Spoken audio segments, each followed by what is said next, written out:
Blessed be, and welcome. Thank you for joining me here in this experiment in virtual meditation. As a start, I'd like to say a little bit about Beltane or May Day. This is one of the 8 pagan holidays that make up the Wheel of the Year, and more specifically, one of the 4 cross-quarter days. As you may know, 4 of the holidays are comprised of the solstices and equinoxes, while the other 4 happen at the midway points between them. So now we are midway between the spring equinox, sometimes known as SotA, and the summer solstice, or Litha. But another interesting fact about Beltane is we are also now at exactly the opposite point on the wheel from Samhain, also known as Halloween, which is the pagan holiday that just about everybody seems to know at least a little bit about. And as the 2 solstices mirror each other in being the longest night and the longest day, as the equinoxes are the 2 points of balance where the day and night are equal, so too do Beltane and Samhain mirror each other as times when the gates to the other world springs open. At Samhain, of course, the gates that open are said to be those of the underworld, the realm of the dead. For Beltane, we are instead looking at opening the gates of life, of summer, sensuality, and abundance. As such, today's meditation will take us to an event that long served as my personal door into summer, the Fairy Festival. Of course, as with so much this pivotal plague year, there will not be a Fairy Festival in 2020, but I hope that by going on this mental journey with me, I can at least share some of the magic to be found amongst the Fae with all of you. Despite this being a video, there won't be much to watch. Rather, you should kick back, listen, and allow yourself to experience the journey through the wonders of imagination. This should last around an hour, so before we get started, I'd like to ask folks to turn off their phones or set them to vibrate as much as possible, close out any distractions in your immediate environment. So, instead of putting up a sphere to surround us all, I'm just going to ask you to close your eyes and begin by breathing slowly and fully, feeling your breath circle in, moving down and through you, expanding your throat, your lungs, and your belly. With each breath you take in, feel yourself becoming more relaxed. As with each breath you breathe out, more and more stress, tension, and everyday cares are leaving you. And as you relax and begin to settle more, feel this energy that is flowing in move further and further into your body, pushing through any blockages, moving down your arms and out from your palms, and as it moves down your legs and out through the soles of your feet, moving through your spinal column even further, down, down, seeking the earth beneath us as the roots of a tree seek water below the soil. Feel your roots spread out below you, seeking that nourishment, that connection. And as you do, notice too that despite the physical distance of our bodies, your roots begin to encounter others, roots that were put out in this virtual circle, on and on. Feel your roots reaching out to each person who's tuned in here, entwining and nestling together. Our roots are forming their own circle below us, inside our protective sphere, rooting us in the earth that supports us and is our home. Draw in another breath now, a new breath, one that is moving upward. This breath fills your head, the space behind your eyes, still moving up and up, until at last the energy begins to bubble out from the top of your head, spilling like a fountain, arching and splashing gracefully. And as it does, the drops begin to mingle with those of others in the circle, sparkling and dancing, creating another circle above us of light and water and air, gently connecting us with the soothing sound of water music and quiet flashes of rainbow refraction. As our roots did below, so too let this fountain reach out and across, connecting you with each person here in this liminal space until we are linked above as below, a perfect sphere of energy and intent that surrounds us and protects us. Now, I want you to open your inner eye. We've entered a new realm now, in a time that is not a time, and a place that is not a place. The spheres that hold us have become a world of our own making, a place we can safely gather, a place you can return to whenever you wish. And as you adjust to this space, you find yourself moving, drawn along a path that leads in towards the center. It seems near enough to reach out and touch, but as you move towards it, you realize you are on a path that leads you onwards and inwards. And as you open that inner eye, you find yourself in a lot of sorts, bare dirt or gravel underfoot. It is daytime, but cool out, foggy and gray, a mist all around you obscuring any but the merest suggestion of buildings nearby. A country road can just barely be discerned, running past you towards open spaces that you feel more than see. You are not there long, however, before a bus pulls up, painted a somber dark green with no markings. The door opens as it pulls to a stop in front of you. The driver is shrouded, difficult to make out in the unlit interior. Nevertheless, you get on board, pleased to discover there is no fare. Once you are settled on the old-fashioned leather seats, the bus resumes its ever so slightly rickety journey down the road and away from the misty lot. It travels along for a short time, old wood-frame houses appearing now and then from the fog, then fading back into obscurity as you pass on by. The bus rounds a curve, chugging its way up one side of a hill, then back down the other into a quaint, tiny town. The fog begins to clear away as you crest the rise, and the day grows perceptibly brighter. The village you are passing through is small and droll, consisting of weathered, stick-built homes and low, century-old red brick buildings. The bus crosses a train track, passing a pretty, if queerly shaped, little Victorian storefront with bowed windows. It continues on past a bank, an old single-screen theater, a grocery store, and some slightly more modern homes. The sky is now clear and bright, and the air seems to be turning warmer.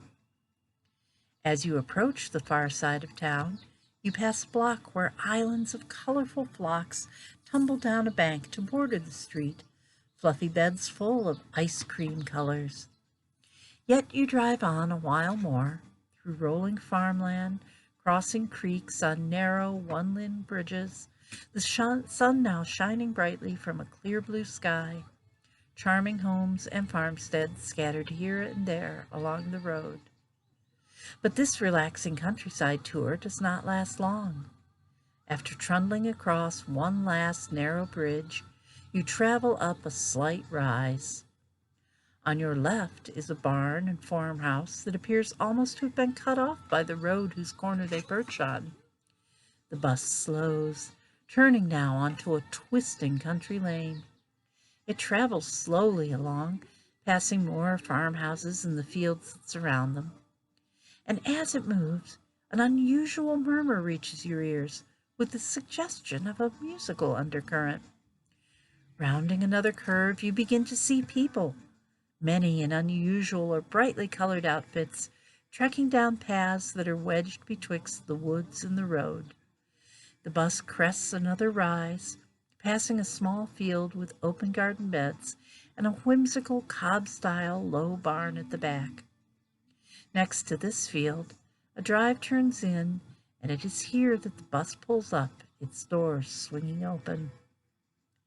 Without another thought, you clamber down the steps and up the drive. The sound you had been hearing has increased till now you hear it clearly coming from just ahead. You see that even more people are winding in from the opposite direction, and everyone is headed towards the gates that you now stand in front of. Just as you reach them, you hear a bell sounding, and from somewhere on the grounds ahead of you comes a call, "The mortals are coming!" And with that, the gates are thrown open and you are welcomed inside. Just beyond the gate, the drive bridges a pretty little brook which wends its way up into the farmstead beyond you. A low stone wall runs along to the left, creating a paddock behind which a few placid horses graze. A little ways on, a strong-looking fellow in a white shirt and kilt is playing a fiddle-like instrument with a trumpet horn that is sprouting from its base, an open case for tossed coin on the ground at his feet. Across from him, a gaggle of godmotherly types are gathered, their full skirts reaching to the ground. Many-colored, brightly patched aprons are tied atop.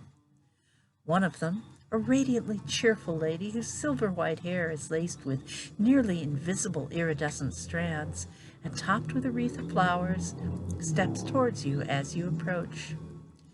"Greetings, dear mortal.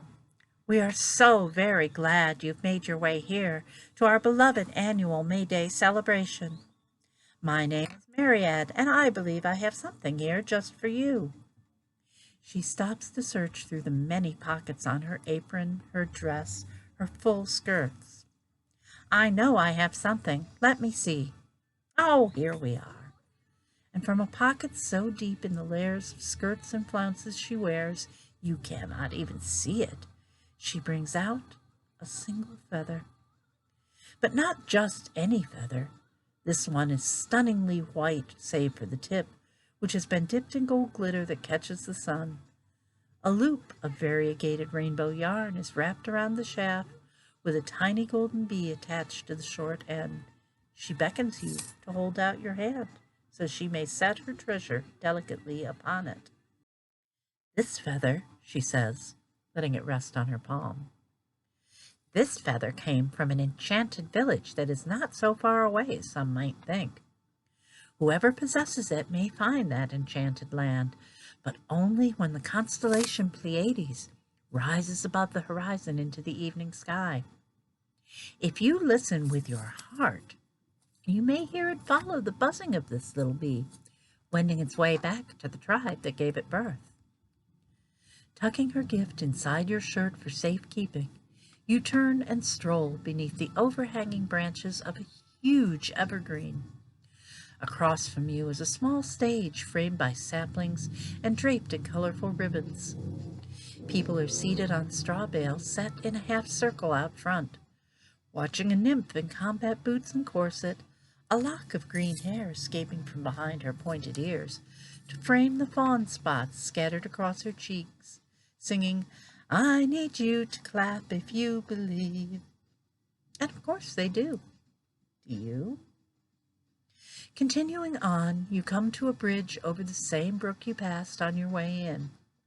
The marshy edges are marked off with weathered stakes connected by ribbons of aqua and orange, pink and yellow and green. The bridge itself is made of planks and really only wide enough for one at a time to cross. Yet there is a perpetual traffic jam in the middle as people stop to peer over the side and wave. As you get closer, you realize several mermaids are lounging below, their shimmering tails cooling in the water as they smile and blow kisses. You wander back up a grassy path, past more booths, to reconnect with the main road in, people in bright clothes on every side. Some are dressed in royal regalia, some in tie-dyes and thrift store finery, some in tutus and glitter face paint. As you follow the road up to the right, a shrub off to one side suddenly stands up and stretches, and children rush away, happily shrieking, "The Moss Man! It's the Moss Man!" You stop and accept a treat from a booth to your right that is dispensing handmade wings and half lemons with a large peppermint stick serving a straw in the middle. The wing maker herself hands it to you with a wink of her smiling, sparkling eyes. Just beyond that, a small side yard is ringed with yet more colorful booths. Near the entrance stands a cart, its proprietor next to it. A most unusual fellow he is, with his ears, long nose, and beard all ending in sharp points. His eyebrows curl into swirls, and a long, donkey-like tail swishes from the back of his knee-length pants. His cart is decorated with a variety of handmade swag, each piece slightly more eye-catching than the last. "Oh, welcome!" he cackles in a Cockney-esque whine. My name's Ganderstitch the Goblin, and I can see you need something special from the wares I peddled today. Perhaps some ears? No, now I see you have a pair of your own. Horns? Not quite. He fishes through the items on display, then opens some drawers in the base of his cart. Ah, here we go. I knew I was keeping this for someone. He brings out a velvety embroidered pouch, just right for collecting treasures. You reach for it, but he pulls back. Not so fast, my friend. Goblins are great, but we're not fools. What can you offer me in exchange for this? You begin to search your pockets, but he shakes his head. Coin from the mundane realm has no value here, he says. Ah, but that's it. Mundanity. I don't care for it myself, but some of my goblin brethren consider it quite the delicacy. You won't mind if I remove a bit of yours? You won't even notice it's gone. He makes some unusual passes with his hands, after which you find yourself back at the road with a curiously emblazoned pouch whose design seems to shift slightly every time you look directly at it. The colors around you seem to have shifted as well, everything in slightly sharper relief than it was before. Deciding this might be a safer place for it, you withdraw your gold-tipped feather and place it inside the pouch. Your eye is drawn by the sight of a belly dance troupe passing by, all colored veils and flowery hair, followed by a small but enthusiastic brass band. You drift along in their wake, taking only a few steps down the road before you see the bell you heard earlier, a large old Liberty-style bell mounted atop a wooden post. It stands in front of a charming, multi-storied brick home that seems it must always have been part of the picturesque countryside. From here, you have a choice. A path leads straight on ahead, past the front of the house to a sloping field with a bower-built stage at the bottom. There, framed by downed saplings and fluttering flags, a band of drummers accompanied by a lone bagpiper are rocking out to the delight of dancers bobbing in unison in waves across the lawn. But off to the left, the road leads up a slight incline. A miniature wood off the roadside is marked as the dark fairy realm. Dare you enter? Perhaps not just yet. Across the way, another elderly barn is bedecked with banners made from multiple embroidered hankies, and young women in short ball gowns, tiaras, and sparkling wings invite you to join Posy's tea party. Yet you continue on up the hill. At the top, shaggy ponies take delight in small children for circular rides, and once past them, you see the vista open out. You now find yourself at the entrance to a most magical market. As you make your way forward, enchanting booths of every description open to your right and to your left.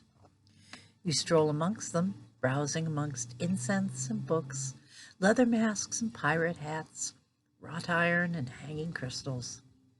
More music ripples out of a large tent to one side, where a kindly fellow in an antler-bedecked top hat is strumming a mandolin, while a sylph with silver blonde curls plays along on her ukulele.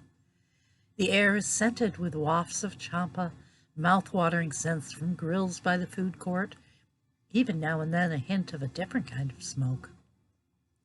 Just as you are trying to decide where to turn next, you are interrupted by the bleating of a horn, followed by a rhythmic drumbeat and the chanting of multiple rough, loud voices. Turning to see what could possibly be happening, you're greeted by the sight of a dozen or more figures, green shirts, pants, or kilts, topped by vines and branches, leafy masks, head wreaths, and deer horns branching from their heads. Hoof and horn, all that dies shall be reborn, they chant. Corn and grain, all that falls shall rise again. As they approach, one peels off to this side, one to that, distributing little tokens amongst the crowd. One taller fellow, with long hair tangled in the greenery framing his high cheekbones, walks up to you and presses a large acorn into your palm.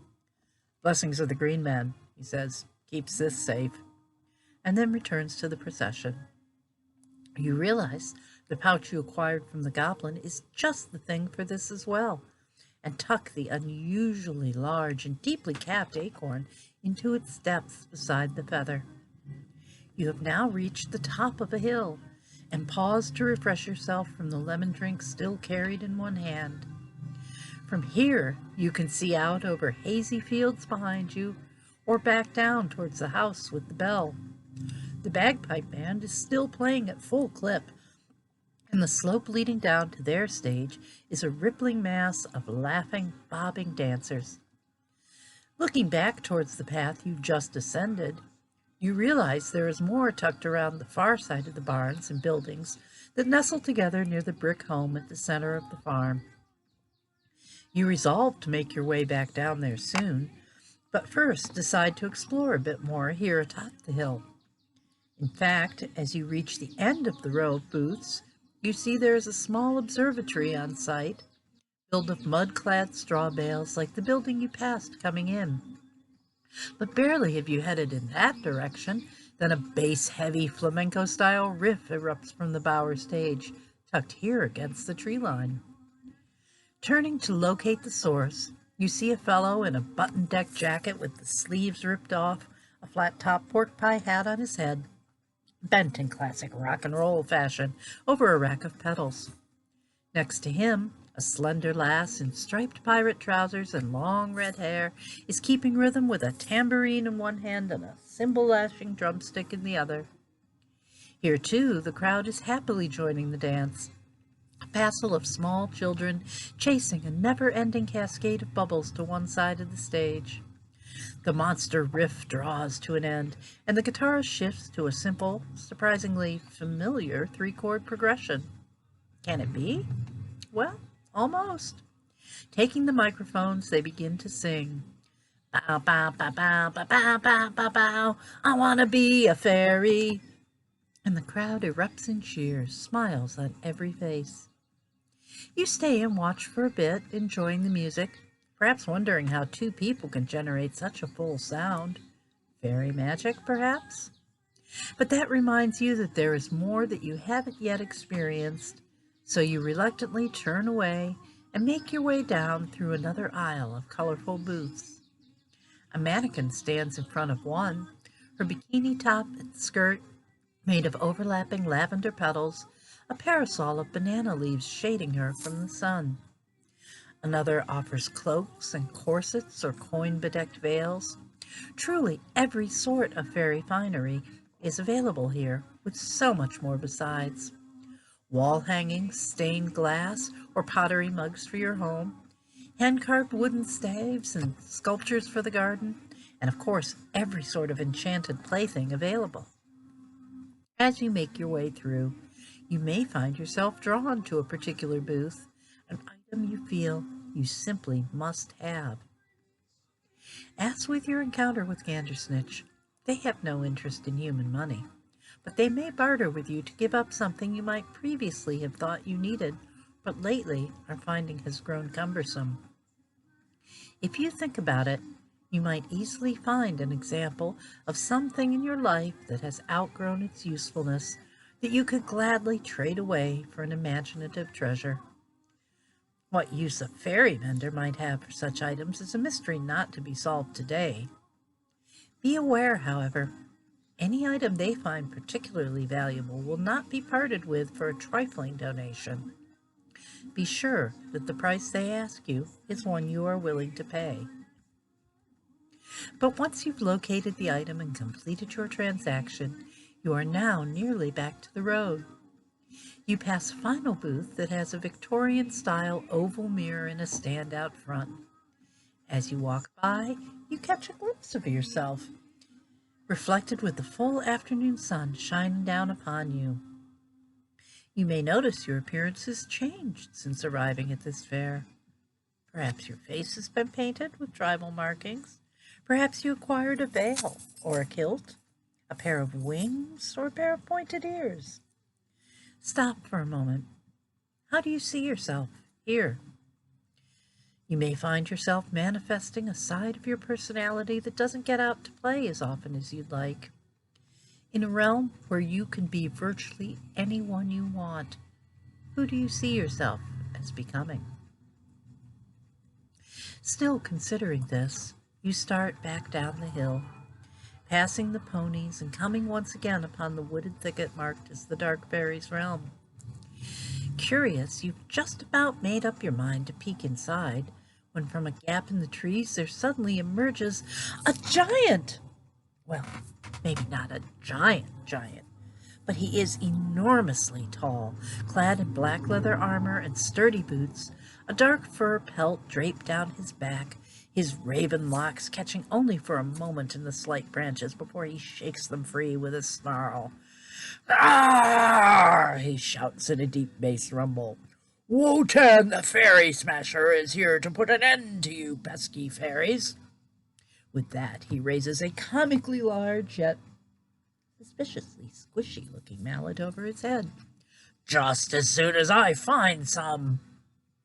One gaggle of girlish fae runs shrieking in mock terror that sounds indistinguishable from fits of giggles, while another group of small, brave children in outfits ranging from Peter Pan hats and green leggings to Spider-Man Halloween costumes instead advance, brandishing foam swords and pool noodles.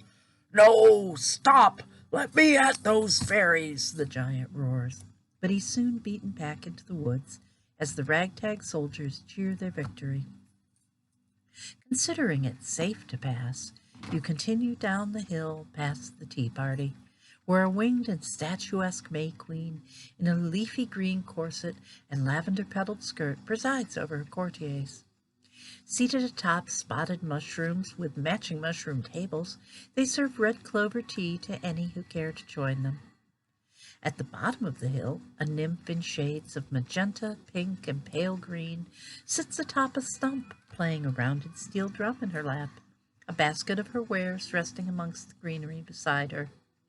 She seems unperturbed by the recent giant attack, though her large wings would seem to have made her vulnerable to his hammer. Despite the chance of rousing the fairy smasher again, you take the chance to peer at last into the dark fairy wood. Under the shady boughs within, a magpie queen in tattery strips of black and white perches on her wicker throne.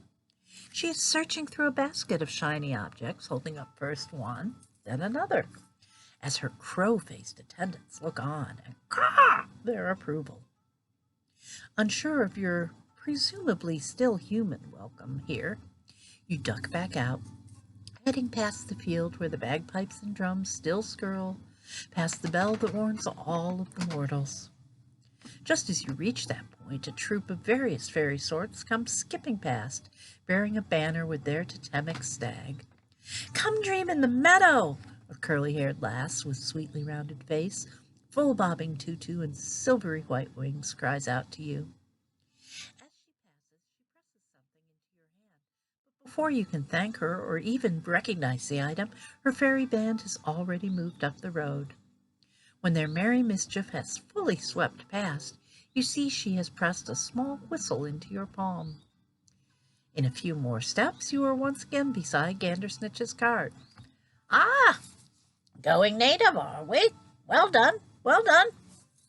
You smile, unsure just what he might be referring to, but don't stop to converse as the closer you come to the central conglomeration, the more certain you are that is where, of all the enchanting places encountered in this realm, you'd most like to be. The whistle, it seems, also fits neatly into the pouch he sold you, so there you tuck it along with the other treasures you've collected.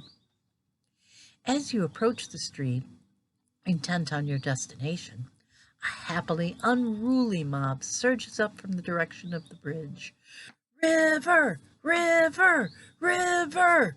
they chant, following a leather-masked and mud-bedaubed fellow with a beard full of feathers, a similarly attired stuffed otter perched on his shoulder.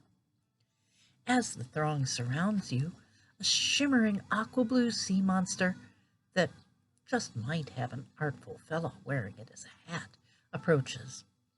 He tries to speak from below the fire alarm eyes, popcorn tentacles, and foam fins, but the boisterous crowd drowns out his words. Instead, he presses a small vial of water into your hand. From the creek, he manages to mouth, before being swept along by the tide of gleeful young folk, clearly intent on frolicking through the waters of life. The dark blue bottle is tightly capped and just small enough to fit neatly into your treasure pouch, along with the acorn, the feather, and the tin whistle.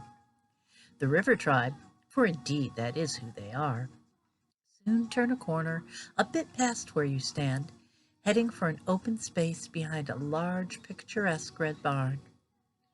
You consider following, but the tents you spied from atop the hill are all on the other side of that barn, so you decide to head that way first before coming around to meet them.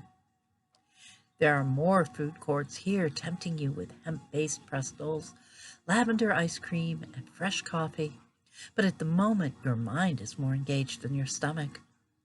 You start to climb a short rise between the horse barn and the big red one, only to see two of another type of giant heading right for you. He resembles a scarecrow, with straw hair peeking out from beneath a pointed brown cap, his long stilt legs encased in brightly striped trousers, while his partner is crowned with a wreath of leaves, matching those on her top and around her waist, a shimmering skirt in deepening shades of gold and bronze, cascading down, down, down, all the way to the ground. Somehow the two descend the steep rise down past a row of vineyards as easily as you or I would walk down a flight of stairs. The scarecrow winks at you and honks a large circular horn at his waist as they pass on to the fair at large. Barely have they gone on by, but another energetic collection of folks sweep up and around them from the entry road. "Mountain!" they chant. We will rock you!" The group is led by women dressed in reds, browns, and earth tones, one of whom carries a large brown pennant with their name and logo, and others bearing dragons in their arms. One turns its head to look at you as they pass by, steam rising gently from its nostrils as its leathery bronze wings fan the breeze. A druidic-looking fellow in their entourage pauses as he walks by you. "Dragons don't often part with their treasure," he says to you confidentially, "but I don't think they'll mind if I give you this." He hands you a small stone bristling with crystal points, and you add this as well to your pouch as he hurries to catch up to the rest. This group too turns and passes in front of the old red barn, heading for the open space behind. On the far side of the barn now you see there is yet another stage, this one bedecked with a large painted sun and featuring a steampunkish group whose music blends strings, music box melodies, and a danceable beat.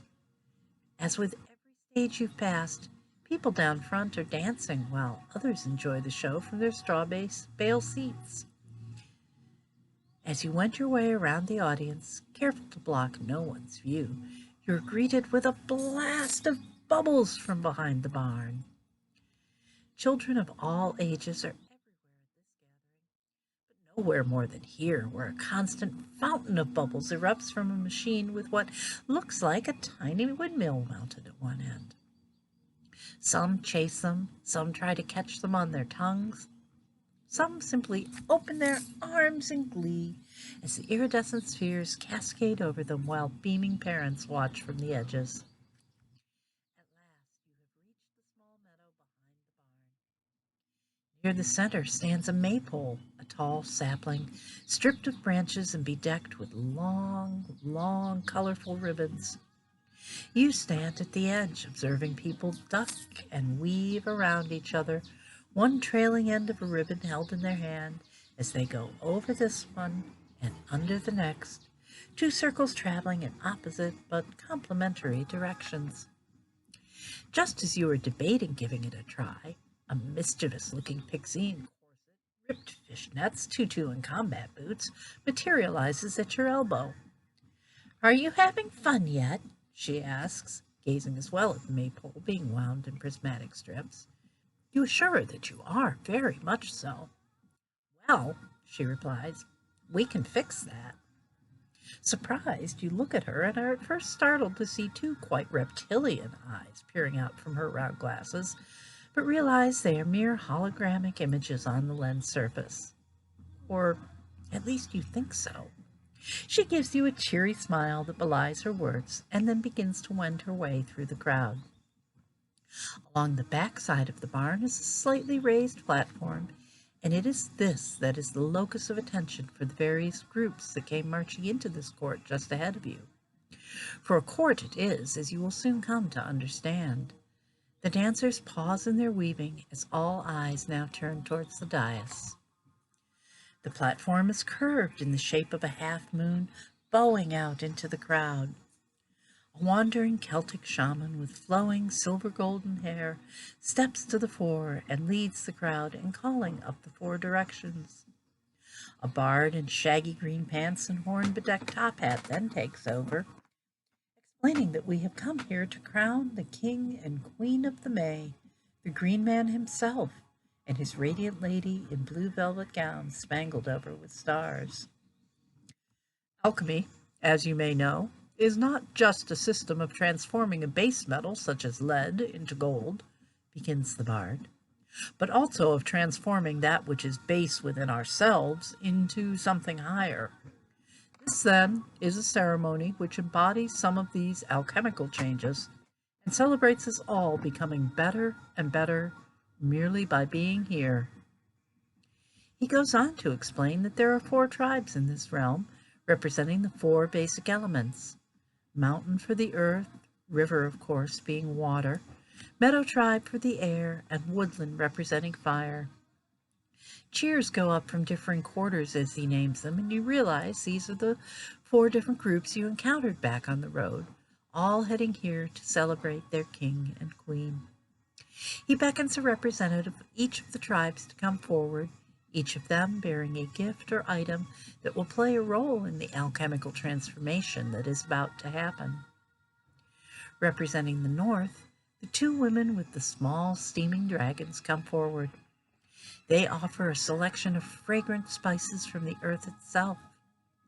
Next up is a lass in a tutu, a wicker cornucopia worn as a hat on her head. From the bees in the meadow, she offers a gift of mead or honey wine. After her comes the representative of the woodland, bearing a candle. She explains that the flame of cosmic fire is returning us to summer. Thousands of candles may be lit from a single flame, she tells the crowd, yet never decreases the original light. So, too, happiness never decreases by being shared. Then comes the mud-daubed man from the river tribe, bearing the chalice of wisdom. He explains that it enhances the merit of every art, increases treasure, and strengthens all people through those gifts. Returning to the forefront, the top-hatted bard adds that many alchemists also include something known as the quintessence, representing the 5th element, spirit. This is brought forth by another elder of the tribe, who reminds us that spirit permeates all that is. Change made to any of the other 4 elements affect the 5th as well. The mead is poured into the chalice, the spices stirred in, the candle is lit, and the chalice placed on a brazier above it to warm. This elixir, says the bard, has the power to transform you all merely by being in its presence when prepared. As you watch this ceremony, you are reminded that you, too, have received gifts and treasures from these 4 tribes, and a 5th item from the marching green men during your time here today. You marvel at your good fortune to have joined them in coming together to witness their oaths before the royal court. Soon, the alchemical potion is prepared and presented to the king and queen, along with a staff and scepter of honor for each. The king himself is one of the green men, and he hails his tribe, who have also gathered their virile and verdant selves along the edge of the throng. All, it seems, have gathered here out of love for this community and the royal couple at the center of it all. Here, it is apparent, there is a balance in the world, balance between the elements, between fae folk and mortal, between the land and those who revere and inhabit it. And with this balance comes hope. The joy and laughter all around, the music you hear from every direction, the color and creativity displayed as every new outfit expresses yet another fantastic declaration of who the wearer truly feels themselves to be. And you recognize that you too now are part of this world, simply by your presence here. The ceremony on the Half Moon stage is drawing to a close, but before it does, the Green Man King is urging everyone to join him in a rousing cheer. But not any simple hooray will do. There's a very special cheer they share here, the magical word Cubiando. "We have a word here you may have heard," he begins. "It was brought to us years ago from a little girl who slipped into the realm of fairy, as small children so often are able to do. It is our fairy blessing, our peace sign, a universal greeting of light and love. I'd like you all to join me now in sending this blessing out, not just to the land here, but to all the realms, both near and far, that are in need of some fairy magic. Are you ready?" he asks. And with that, he crouches down to touch the earth, as does virtually everyone in the crowd who can. "Okay? Cubiando!" As he speaks, everyone rises up on the first syllables, raising the Cubiando energy higher and higher, and then at last sending it off with a joyous release towards the heavens. "The Kubi part," he explains, "allows the energy to flow up through you from the earth, through your heart, and then you abandon yourself to the universe. Kind of funny in a way. We sacrifice ourselves by opening up this way. But when you do so, the universe throws all that energy back to you, and you get Cubiando. Now that you know the secret word, you can carry it with you wherever you may travel from here. The first step to building this dream world is learning how to dream again, something we hope everyone has seen for themselves here at our MayDay Festival." The ceremony concluded. Everyone cheers and hugs one another before marching off, singing, "Alento, jolly rumbolo, we all sing a hearty Cubiando." You two return towards the road, and though the music and the sound of happy voices can be heard on every hand, a new rhythm has started up. The sound of many drums circled together in an exuberant outpouring of bliss. You follow the sound back across the small bridge, though the mermaids now seem to have all swam away.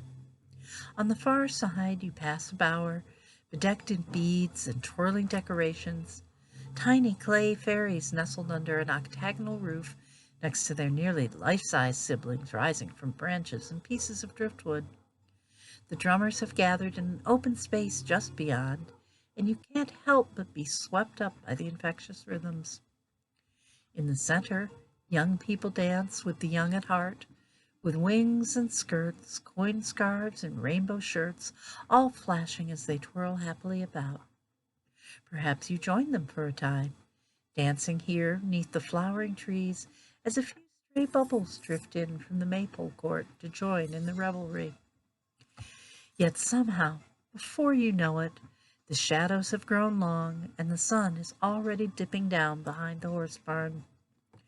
The drummers come to a finale, and everyone finishes with another Cubiando and a cheer. No one, it is obvious, wants to leave, but it is not considered wise to stay in fairy realms after dark. Reluctantly, you two begin a slow saunter down the drive, past a solo musician in a purple Renaissance shirt and floppy hat, strumming favorites on his guitar. You are not particularly surprised to find the dark green bus waiting for you at the end of the drive, much as you might wish it would have forgotten to pick you up. You notice, however, that it is no longer such a dismal shade of green, but bears a gradient of shades from top to bottom.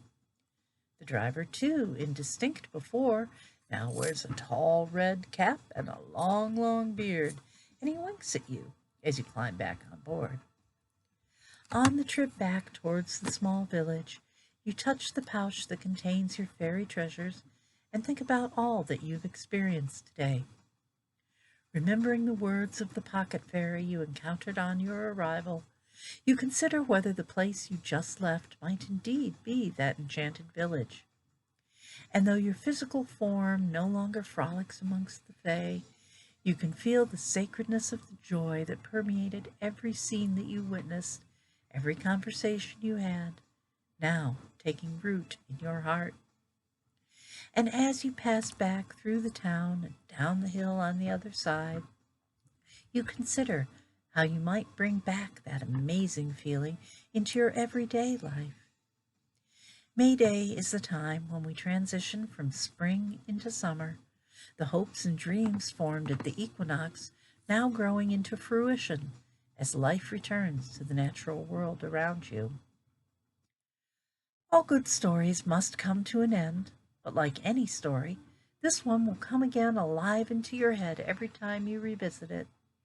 And with it comes the reminder that every single one of you, every one of us, possesses the power to effect change upon our world. As you step off the bus and back to the lot that connects your daily world to this imaginative one, you may wish to consider what changes you wish to see enacted here, right where we are living now. The wheel of the year turns, progressing us from the dark half of the year into the light, each turning another pass, another chance to shape the world around us. Right now, as we celebrate the May Day holiday, we are not only warming from spring into summer, but the moon is waxing overhead. Both cycles allow us to build our energies, dreams, and hopes for the future into a peak that is released before we fade and relax before the cycle turns and returns again. And as you step off the bus, as you prepare to return to this world, know that we find ourselves now at an unprecedented turning point in our lives. However this current situation has affected you, we stand now at a point where everything is changing, and we have a chance to shape things more to our liking as we go forward.